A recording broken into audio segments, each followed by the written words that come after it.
Ask an Expert. I am thrilled to be joined here by Cindy Butler for the last Ask an Expert of 2024, which is a pretty big deal. I think we have done about 52 episodes this year, maybe 53 or 54 with some bonus episodes. But it's been a big year, and we're going out with a bang with Cindy here. And I'm so excited to jump into the topic of Western dressage tonight. But Cindy, before we do that, thank you so much for joining us. My pleasure. And Cindy, for anybody who hasn't met Cindy before, isn't familiar with Cindy, Cindy is the epitome of the expert on all things Western dressage. She is the current president of the Western Dressage Association of America. And if that's not enough, Cindy, your kind of credentials as far as all of the certifications and judges certificates you have is incredible. So I don't know where you find all the time, but you clearly have more hours in the day than I do. But I'm excited to kind of dig into your extensive knowledge base on this subject. And before we kind of jump into the questions that we received, do you mind just kind of telling us a bit about yourself and your background? Sure, I'm a horse judge. So I have 17 licenses of different breeds and disciplines nationwide. And what I do is I'm a horse judge and I travel around and judge horse shows. And I fell into Western dressage completely by accident. And you know how sometimes, you try to get in one door and it's closed and another one opens and that's the one you should have been through the whole time? It's kind of like that.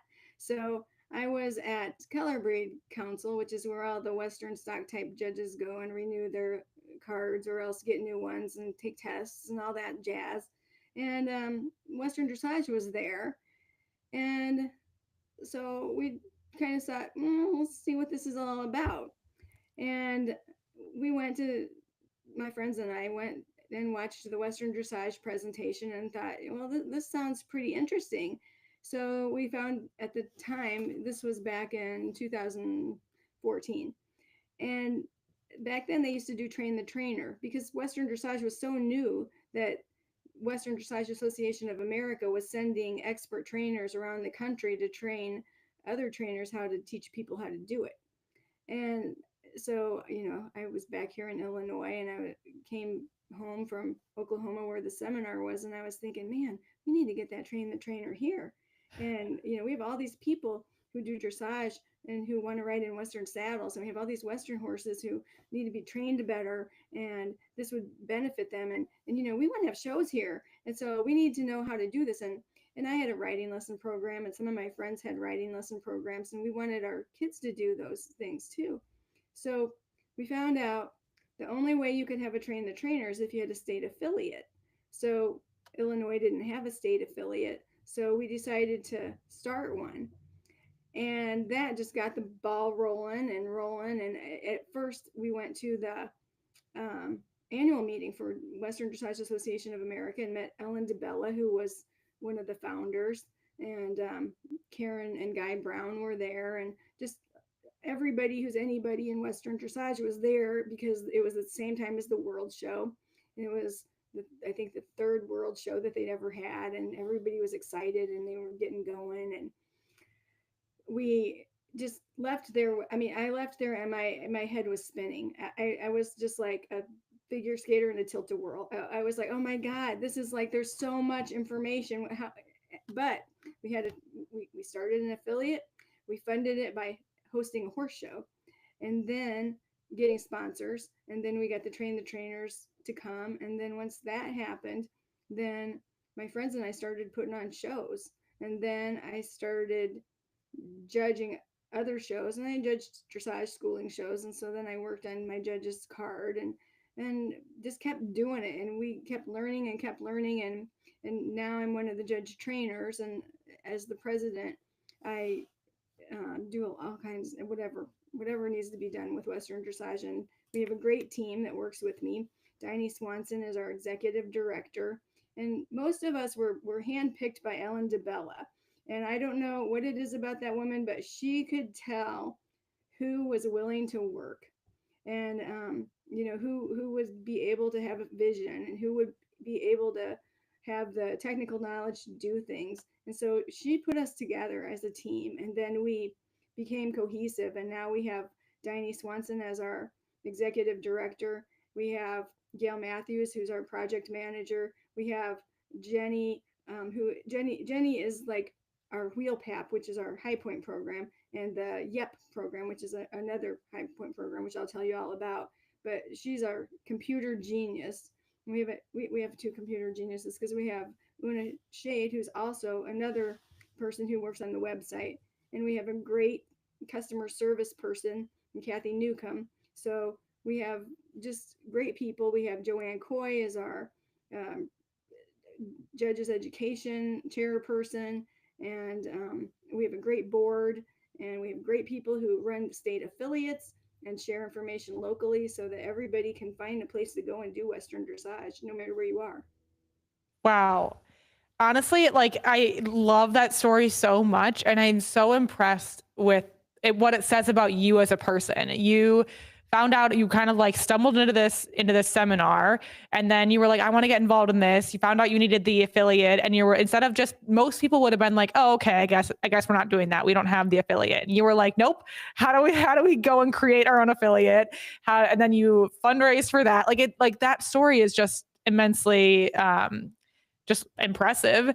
And it really goes to show kind of what a good, just putting in that hard work. I mean, look at where you are today and kind of all that you've built and that team that you've created behind you. It's really, really cool to hear about.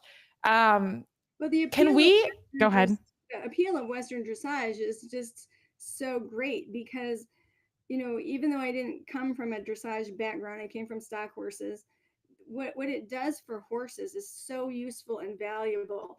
And I just loved that, any person, whether they had a trainer or not, could utilize the levelized training system and help their horse become a better trained horse. And then, the thing about Western dressage is we're all about the horse. So, people ask us about rider awards and stuff like that, which we allow through the state affiliates. But Western Dressage Association of America is all about honoring the horse. And we feel like horses that get trained with the system, even if they're not talented enough to go all the way to the top, become better trained horses. And that can make them more valuable over their whole lifetime. And hopefully it gives them a place to live for their whole life. And so maybe they might be in a second career, but somebody will love them. So What an awesome. Yeah, that's so awesome. I mean, like we couldn't be more supportive of that goal and the kind of that whole mission for the sport. So you got involved 10 years ago in 2014. How much before that was Western Dressage created? Like how old is this sport? In 2011. So it's very new. And we were blessed to have Ellen DeBella as our founder because she was already connected with USEF. And because she had that connection between the Morgan Horse Association and USEF, and she was the secretary of it at this time, that she had the foresight to realize that we needed to be an official affiliate of USEF, so that we could have consistent rules and that we would have the liability, all these things that USEF does for organizations, that we would be able to be the lead organization for Western dressage in the United States, and that we would have backing of United States Equestrian Federation. So we were fortunate that it was set up well and that we can continue to offer all the new programs that we're doing. Yeah, absolutely. So, can you take a moment and for any of us who may not know or anybody listening who might not be familiar with Western Dressage, in your words, can you define exactly what Western Dressage is? Well, Western dressage is a levelized training system that you can utilize with or without a trainer to take a horse of any level to train it to be a better horse for whatever discipline you want to do. So if you want to do dressage and Western dressage and move up the levels and just compete in Western dressage, then your horse will be better at that. But if you want to do barrel racing or Western pleasure or cutting or any other Western discipline, trail, horsemanship, anything, then you'll have a all around well trained Western horse that can do that. And the other thing, I had a horse who didn't know I didn't think that she knew how to do lead changes. And I was showing her, and I was working up the levels, and I was doing everything I was supposed to do in order using the training system. And then the first time we got to a test where there was a lead change, I asked her to do it, and she did it because she was ready. And she was ready because I used the system. And I went from the beginning. Even though she was broke when I bought her, I still started her at the lower levels and moved her up so that I could make sure that she had the proper foundation on her. And then everything that she did from then on was easy for her because she was prepared. So, what we're really looking for, the end goal is to have harmony between the horse and rider. And any level, harmony between the horse and rider is our goal. And we have a training wheel, and you can see what the training wheel looks like if you want to get in depth with it on our website, which is www.westerndressageassociation.org. And there's lots of more information besides just the training wheel there too. So anybody that's interested in Western dressage can go to that website and find out all kinds of information. We have information about the tests, the levels, the awards programs, the world show, the online shows, all of that. We have articles and information about local trainers, local clubs, all of that stuff. www.westerndressageassociation.org. Wonderful. That's an easy one to remember. Yes. Just westerndressageassociation.org. We will all be checking that out. So you keep mentioning this levelized training system. Can you tell us a bit more about that? Kind of how does it work? And maybe it would be helpful to compare it to other disciplines. Like how does it differ from like the levels you see in dressage or eventing or any other discipline? It's similar to the tests that are developed for eventing and for dressage, but with the Western horse in mind. So the intro level is the lowest level, and that's a walk jog. So walk jog level, and then there's 4 tests in every level. We have intro, basic, first, second, third, fourth, fifth, and sixth is in development. We're also going to develop a new level that's going to be called advanced walk jog. So horses or riders who for some reason don't want to lope, maybe because it's an older horse who's not really able to do that anymore, or older person who's not comfortable doing that anymore, then they'll have something to do besides basically um, beginning intro level work. So there's something for everyone. We also have therapeutic riding tests for people who have mental or physical disabilities, and we're going to develop walk only tests that will be used. There won't be a world championship for that, but there'll be tests out there that people can use. So no matter what level they are, and here's the other thing that's really cool: no matter what kind of horse they have, they can do it. We are open for gaited horses, ponies. Lots of people have mules or donkeys even. We see draft horses. We had our world show had, I think it was, let me make sure I'm right here, 52 different breeds of horses. Wow. So that's just incredible. And that's the other thing that's different about English dressage from Western dressage. So in English dressage, I think everybody has an ideal Grand Prix horse, and that's the picture of the standard of perfection that they're trying to achieve.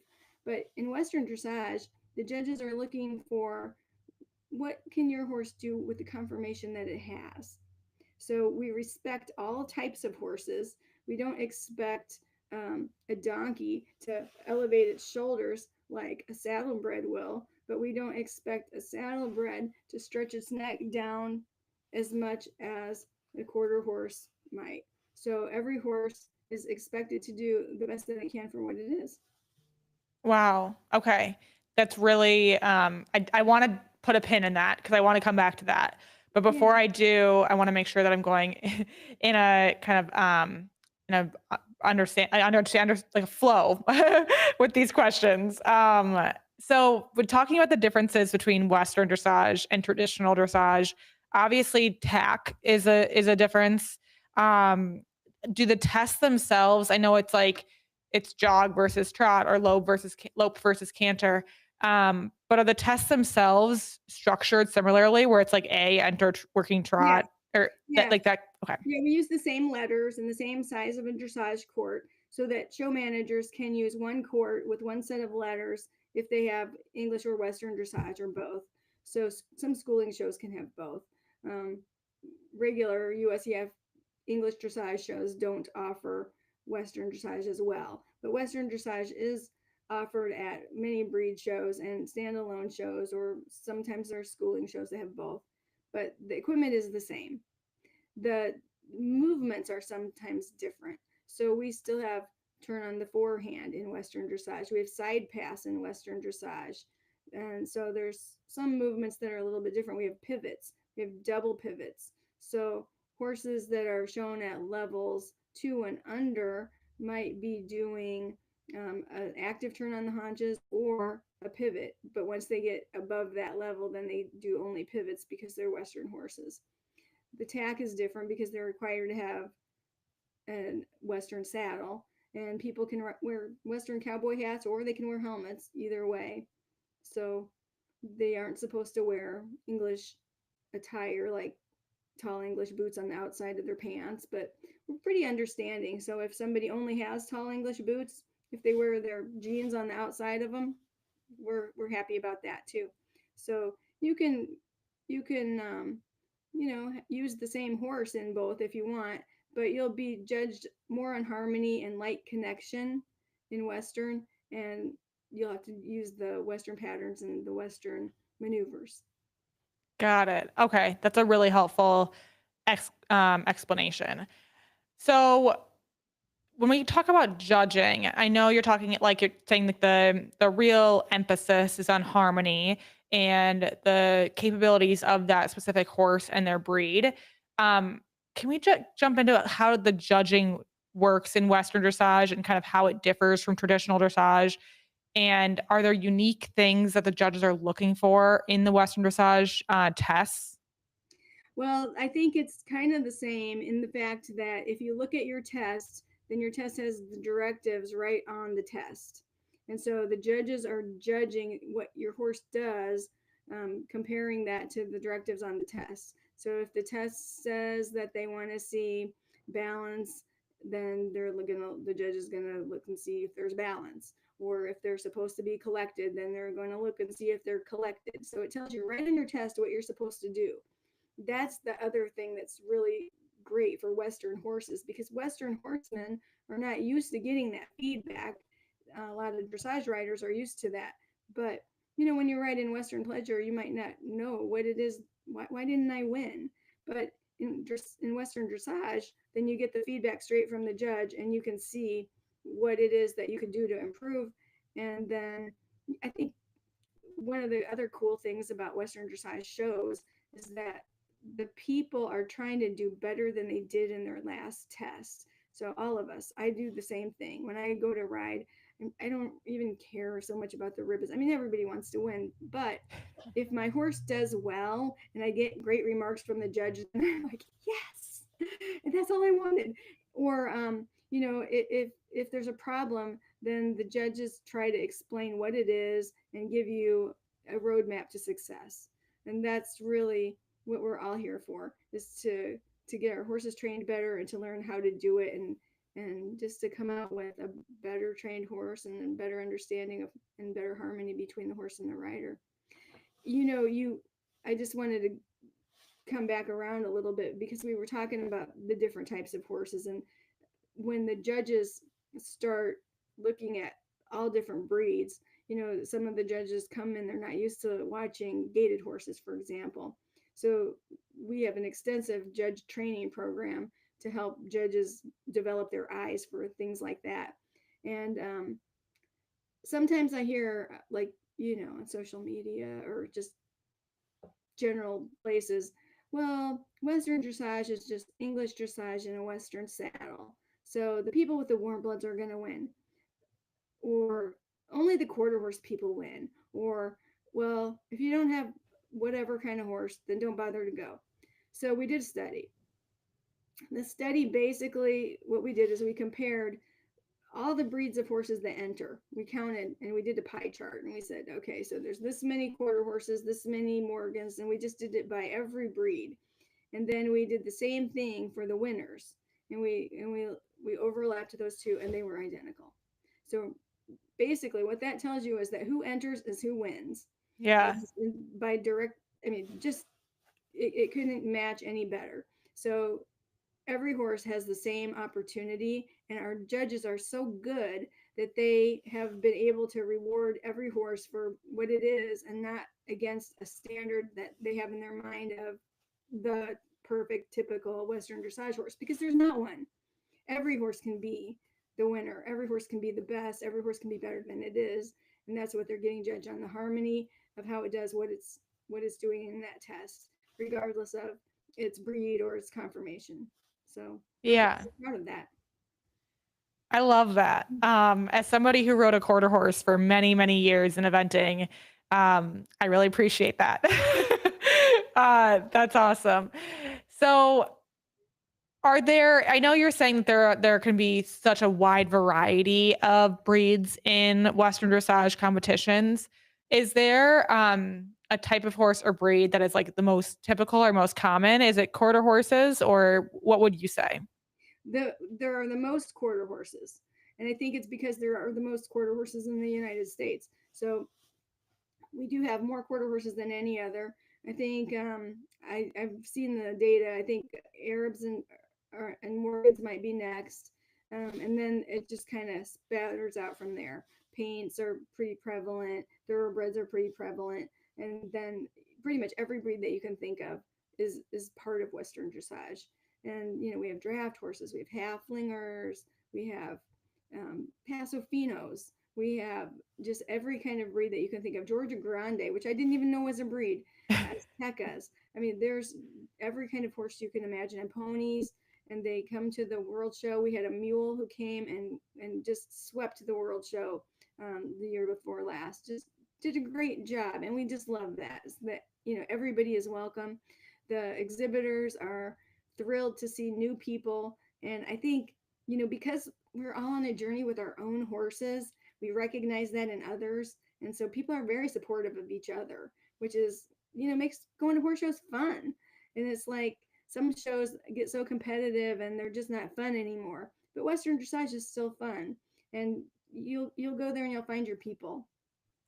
That's amazing. That does sound so wonderful. Yes. Um, and Cindy, it's so fun to hear you describing all this because you just light up as you're talking about it. It's really cool to see how much joy it brings you.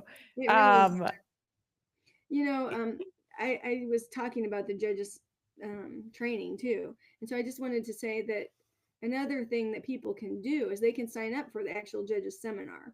So you don't have to be a judge or a judge in training to go to the seminar, and it is Friday, February 7th to Sunday, February 9th in Denver, Colorado. It's $550 to sign up, and it's jam packed with an education. So if you're an exhibitor and you just want to do better, we want to understand Western dressage better, you can come to the judges seminar. And if you want more information, again, it's on www.westerndressageassociation.org. I am currently messaging my co-founder Jessa, my sister and co-founder Jessa, because she lives in Denver, and I'm telling her that she needs to go to this. Well, I hope she um, does. yeah, And I she'll think meet that so that many sounds like people. so. Yeah, she would love that. So hopefully she's able to make it because I think that would be awesome. It Um, is. that's wonderful. So, what are some of the key skills a rider and horse need to succeed in Western dressage? Oh, I think it's pretty much the same skills as any other discipline. When they start out in intro, then mostly they're looking for the accuracy of the shapes, and it just goes up from there. So if you go on our website and you look at the training wheel, there's explanations there of what you do at every level to start with straightness and um, accuracy of the figures, and then eventually end up at throughness and self carriage. So there's everything in between on the way. So we're a journey, and that's one of the things that we say, enjoy the journey. Yeah. So So you mentioned that like the intro level is walk jog, and you can move up to kind of walk jog lope, and there can be some pivots and some side passes. Can you give us a bit more info about what you can see, what different movements are kind of asked for? And I know you just mentioned it's on the website, but just a preview of kind of what, as you go up the levels, kind of what are you working towards? Like maybe what's the fifth level, what is kind of the real, like, you are kind of at the top of your game in way up, Western dressage? yeah, way up there are lope pirouettes, there are double pivots, there are tempi changes. So they change leads every third stride with flying changes, and it's beautiful. It looks like dancing, and that which reminds me, if I forget to say it again, we have freestyle at every level, and we're starting a new thing called pairs freestyle. So that'll be kind of fun and exciting. We have costumes, and costumed pairs will be a new thing. So how cool is that?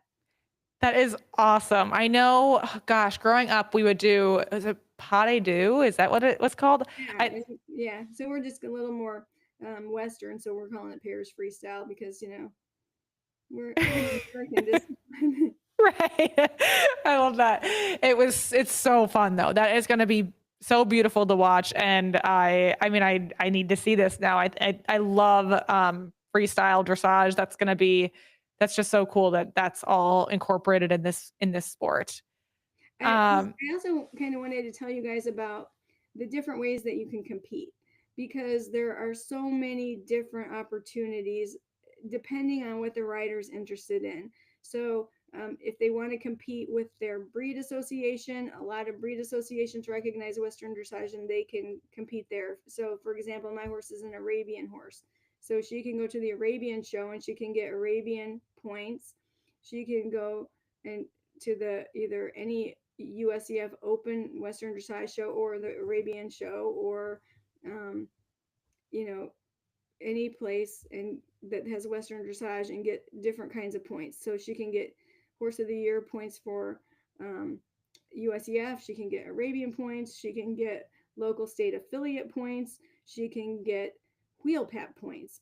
Wheel Pap is the WDAA's Horse Lifetime Points and Achievements Program. And what you do is you sign up your horse anytime, and then you sign up annually, and you send in your test results. Although now we have a new computer system that's going to already have your test results and just ask you if you want to pay for them, which is kind of cool. You don't have to do anything except say, yeah.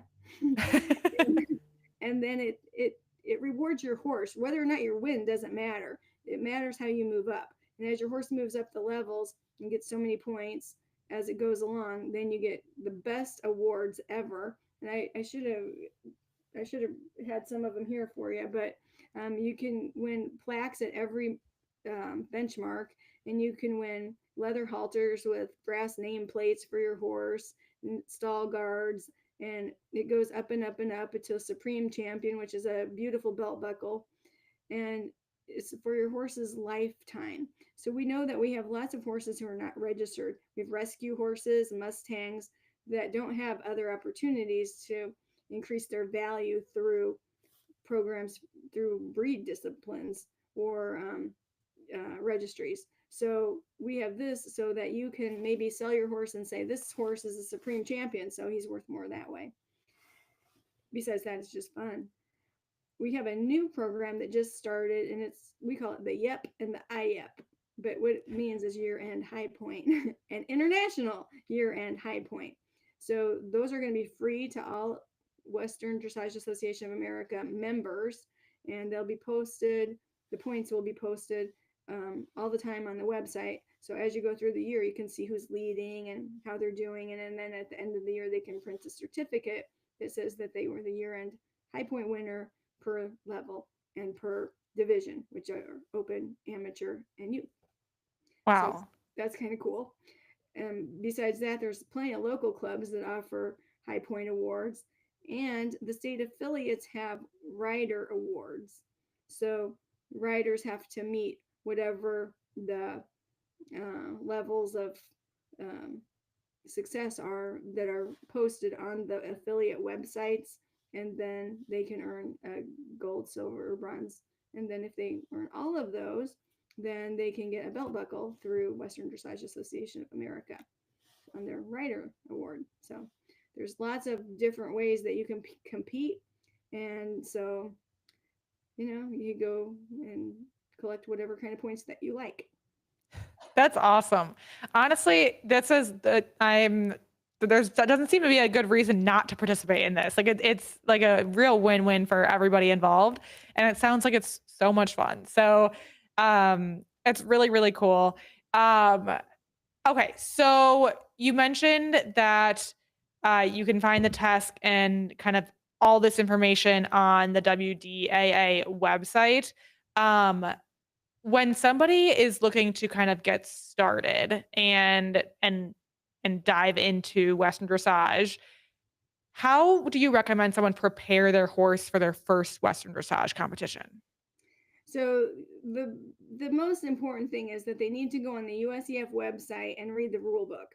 So the rules that are for Western dressage competitions are um, are in the USEF rule book. So WDAA doesn't have the rules, although our members mostly are the people who are on the rules committee for USEF. So the rules are in the USEF rule book. So look there. I think there's a link as well on the WDAA website, but the tests are downloadable free for everybody anywhere on the WDAA website. The rules are in the USEF rule book. So look at both. The other thing for people to understand is that we have rail classes too. So if you're just getting started and you're going to your first show and your horse is nervous and you're a little bit nervous about going in there by yourself and having everybody look at you, then go in first in the rail classes. We have suitability, we have equitation, and we have horsemanship, and we have a combination of horsemanship pattern and rail work. So those classes are available to kind of help you get warmed up and comfortable, and then you can go in and have the test. That thing that I also like beginners to know is that you can have a reader. So in everything except for freestyle, which has music, and we wouldn't want to cover up the beautiful music, they can have someone read their test to them as they go. So that causes people to be a little bit more comfortable too. And it's always good to memorize your tests just in case there's some kind of, malfunction with the reader. But it does help you feel a little bit more comfortable your first time to know that somebody's going to be there with you and they're going to be telling you where to go next. Yeah, I love that. So we touched a bit on equipment and attire, but what is kind of the recommended attire? What equipment do you need to participate? What should people expect for on that front? That is a great question because there's so many options, and people can do what they feel comfortable in. We have a lot of people who are kind of ranchy and they like to wear their wild rag and their cowboy hat and their chinks. We have other people who are kind of Western pleasury and showgirly, and they like to wear all the rhinestones and the long chaps and bejeweled things, and especially if they came from the English discipline, then they really like to get into the bling because now they can. And so we have that. And then we have other people who are very businesslike and they want to wear a plain button up shirt, a pair of jeans, boots, and a helmet or a cowboy hat, and they're good to go. But one thing that's unique about Western dressage is that any age horse can show in a curb bit with two hands or a snaffle. So we also allow bozels on any age horse and bitless bridles if they're the Dr. Cook type. So there's so many options and you can do whatever you're comfortable in. The saddle does have to be a Western saddle. So it can't be an endurance saddle. It has to have fenders and it has to have Western stirrups, and it doesn't have to have a horn though, but it does have to have skirts and look like a Western saddle. So there's that's pretty easy, and you can find many Western saddles and many sizes and shapes, and there's something to fit everybody, and there's something that makes everybody comfortable. So um, lots of options. How cool. Okay, so this is a very silly question, and I apologize, but one thing you just said, it made me think of it. So all of these tests at every level are all done one-handed. Is that right? No, no, Oh, you don't have okay. to ride one-handed.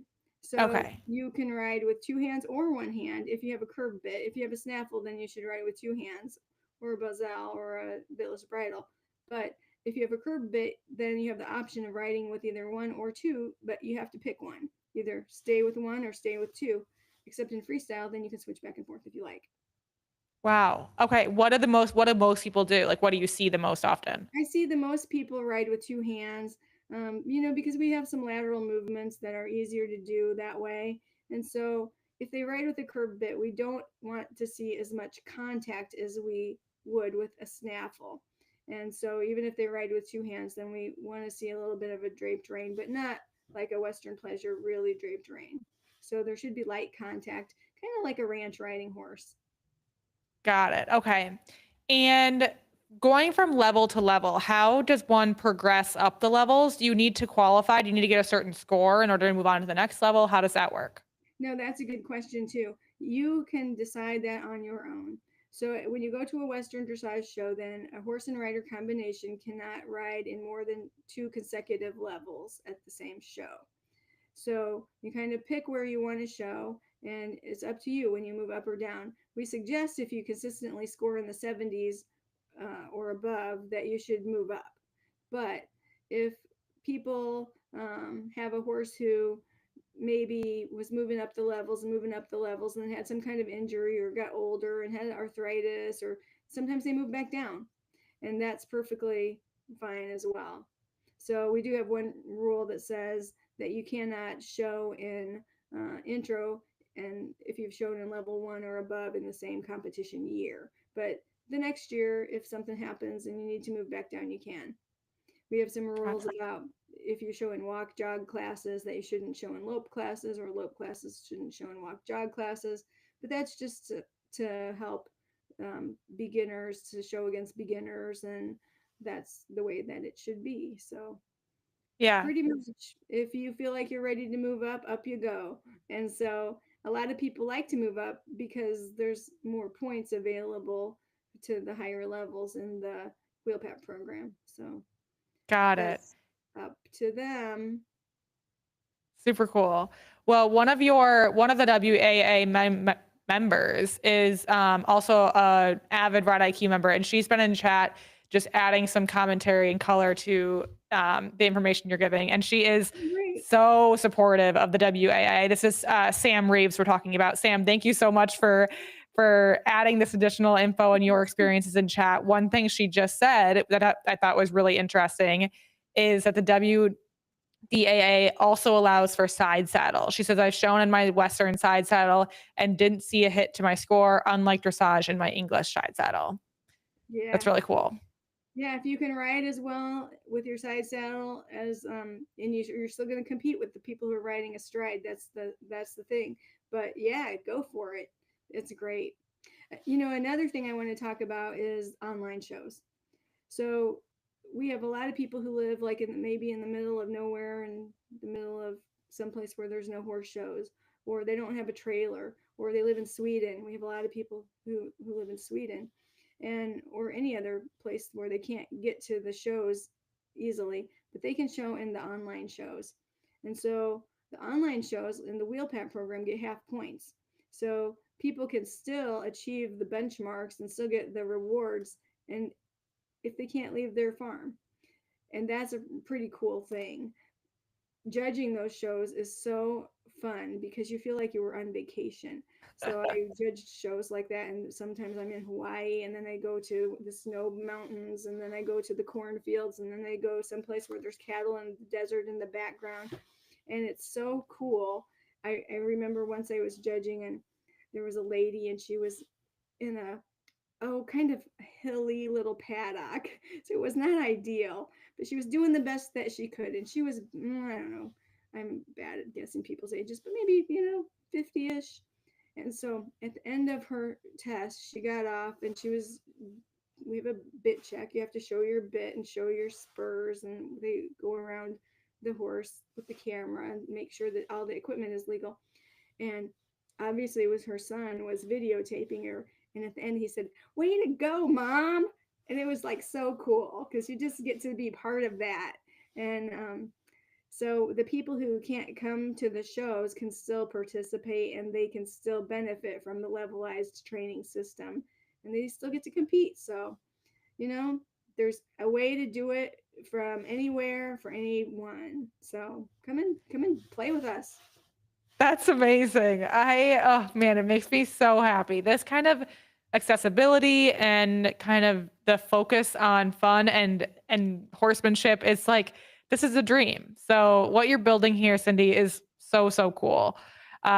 Really, however Ride IQ can support you guys, like definitely let us know. This is a really cool effort and discipline, and I'm excited to see how this grows because it seems like it's much needed in the world of horses these days.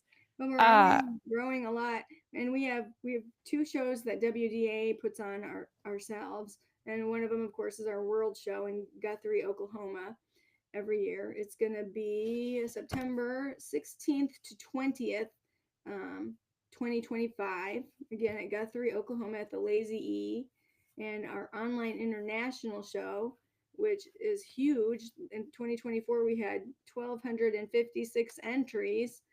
That show entries start on May 19th and they end on June 2nd.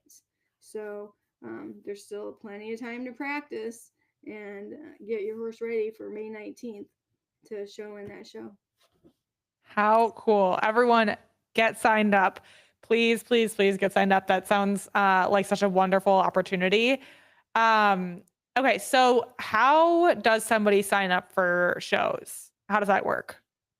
Pretty much the same way they sign up for any other show. So the nature of dressage, of course, is that you do have to sign up ahead of time because everybody has their own time slot, and sometimes at shows the time slots are limited. So the earlier you sign up, the better, right? Because sometimes shows get full and then you get turned away. So the best thing that you can do is go to the WDAA website and look at the calendar of the events, and then that can give you a link to the show that you might want to go to. It'll tell you when it is and where it is, and then you can find the prize list, and then that information will be on the prize list, how to enter, Awesome. even for So school shows.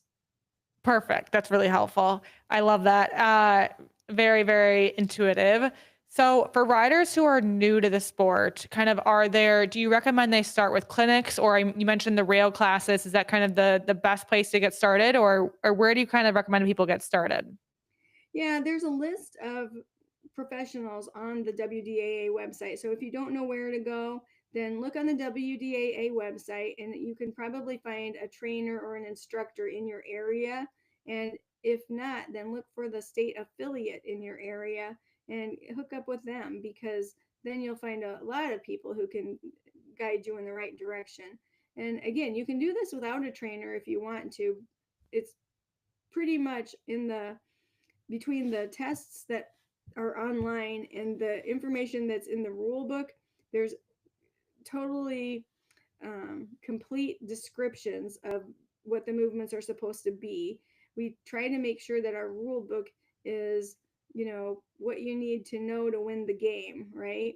So that everybody can follow that and read that and see exactly what it takes.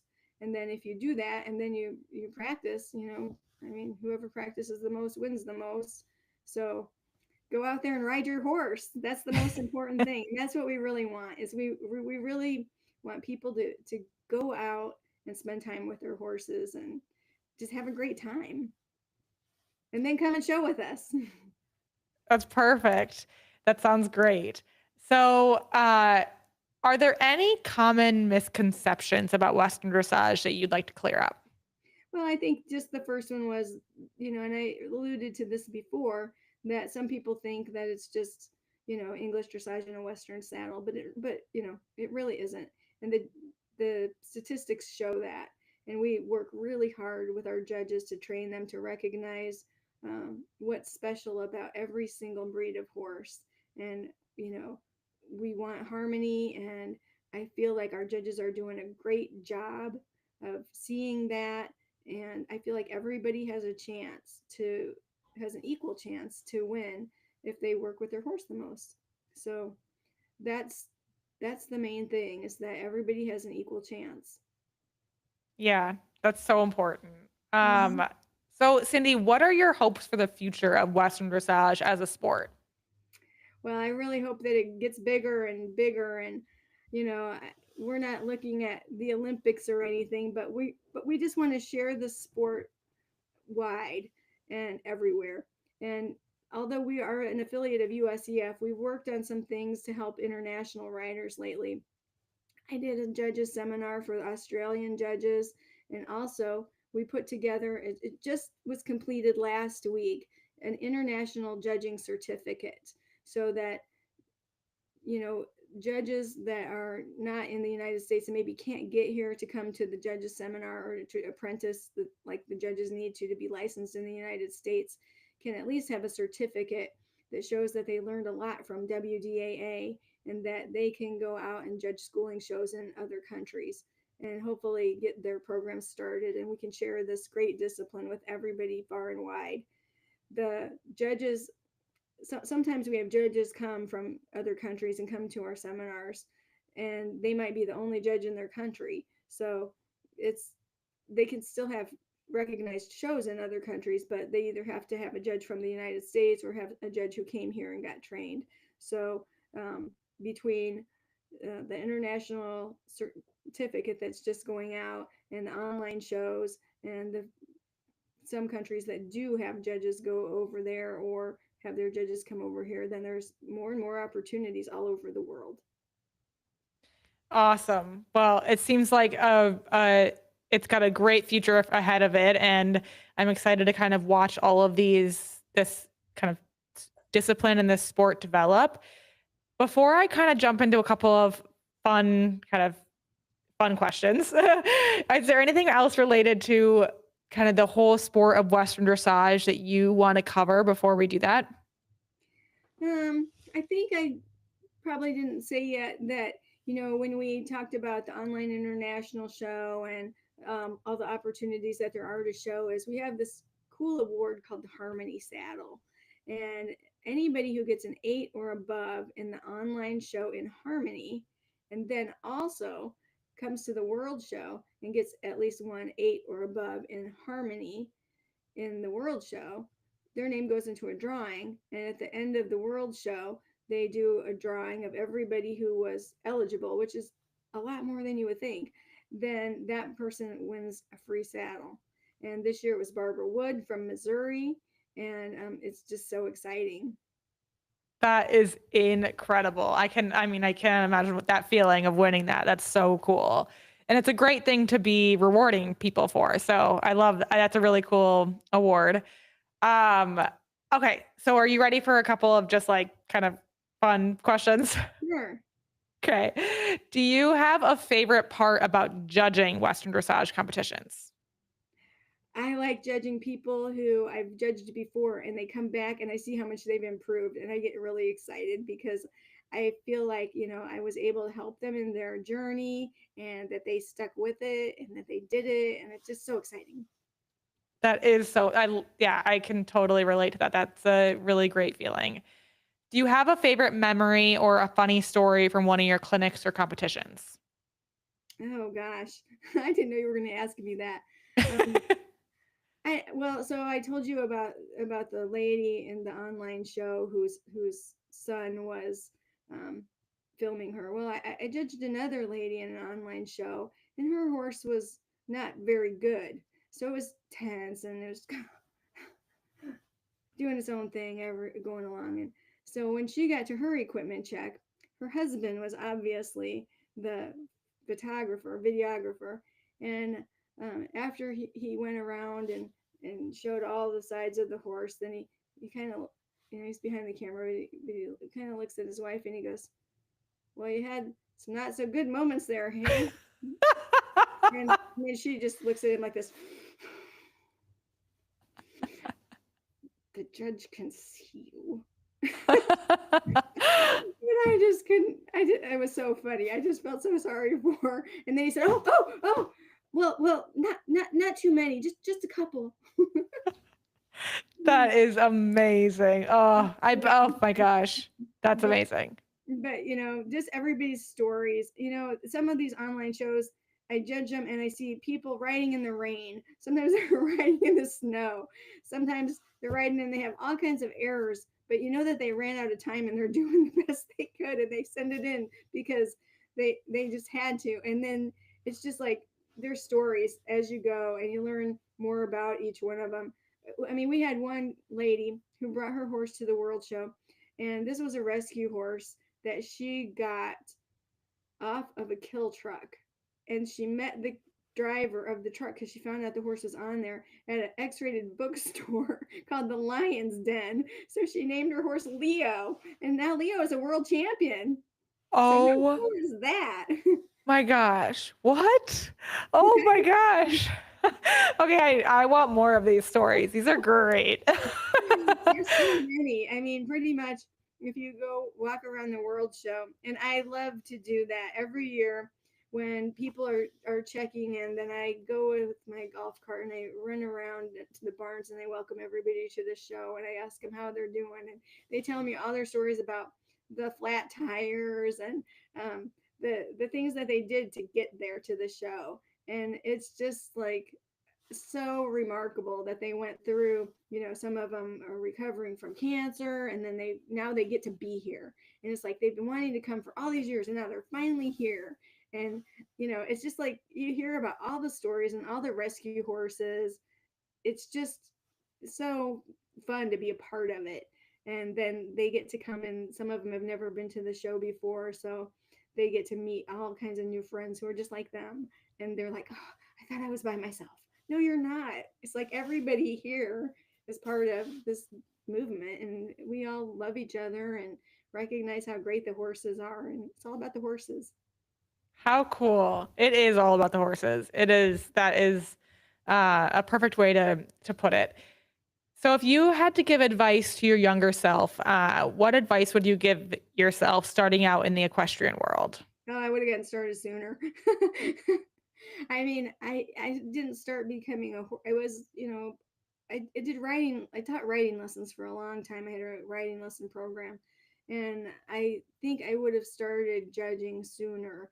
I felt like I was kind of stagnant for a while because I went to lots of clinics and I taught lots of people to ride and we had lots of fun and did a lot. But then after a while, I started thinking, I'm not learning anything new. And so once I started judging horses and then learning about different breeds and being on the cutting edge of what's going on and what's coming out and what's going to be new in the show world, then you can't get enough. So Yeah, um, you know, if you have a dream, get out there and do it because there's nothing stopping you. You just got to do it. absolutely. And if that's not better advice to end on, especially and not only this episode, but end the year on, I don't know what else is. So I love that so much, Cindy. And this has been such a fun hour. I think my cheeks hurt from smiling so much. So I appreciate you for that. And I know we've mentioned the website number of times. So it's Western Dressage Association of America.org. And No, is just Western Dressage Association.org. Oh, just Western Dressage Association.org. You would think I would have it Mm-hmm. right by now. That's perfect. So if you to learn more, go to Western Dressage Association.org. And Cindy, thank you so much for taking the time. We really appreciate you. And this was wonderful. Well, thank you for sharing with us and letting me share the joy of Western dressage. And it really is a joyful sport. So if you're on the fence, then check us out. Give it a try because it's just so much fun, and your horse will get better, and you will have a blast. Well, that's perfect. Definitely give it a try, report back. We all want to hear about it. And everybody who submitted your questions, and Sam and Debbie, everyone in chat, thank you guys so much for bringing your energy tonight, and Happy New Year, everyone. We'll talk to you and see you on the next one. Bye, guys. Happy New Year.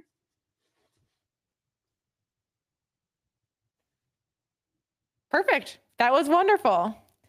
Okay. And I try not to look side like that. No, you were perfect.